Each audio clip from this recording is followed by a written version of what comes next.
When the king of Egypt heard that the Israelites had finally left, he and his officials changed their minds and said, "Look what we have done! We have let them get away, and they will no longer be our slaves!"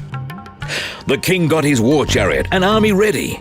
He commanded his officers in charge of his 600 best chariots and all his other chariots to start after the Israelites.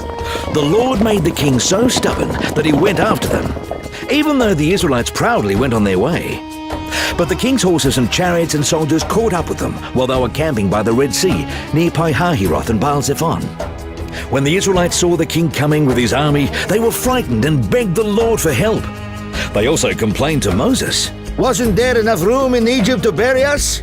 Is that why you brought us out here to die in the desert? Why did you bring us out of Egypt anyway? While we were there, didn't we tell you to leave us alone? We'd rather be slaves in Egypt than die in this desert."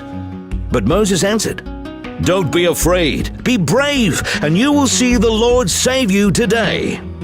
These Egyptians will never bother you again. The Lord will fight for you, and you won't have to do a thing." The Lord said to Moses, "Why do you keep calling out to me for help? Tell the Israelites to move forward, then hold your walking stick over the sea. The water will open up and make a road where they can walk through on dry ground. I will make the Egyptians so stubborn that they will go after you. Then I will be praised because of what happens to the king and his chariots and cavalry. The Egyptians will know for sure that I am the Lord."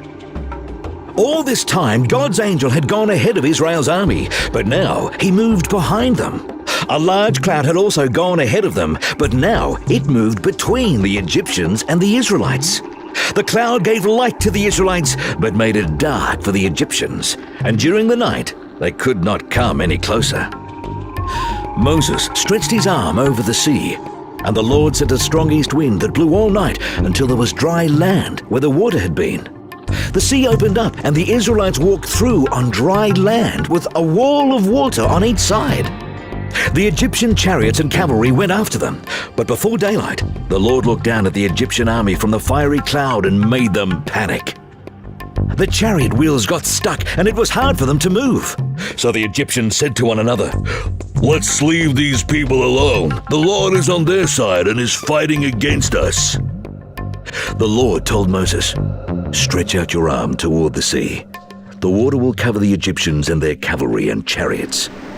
Moses stretched out his arm, and at daybreak the water rushed toward the Egyptians.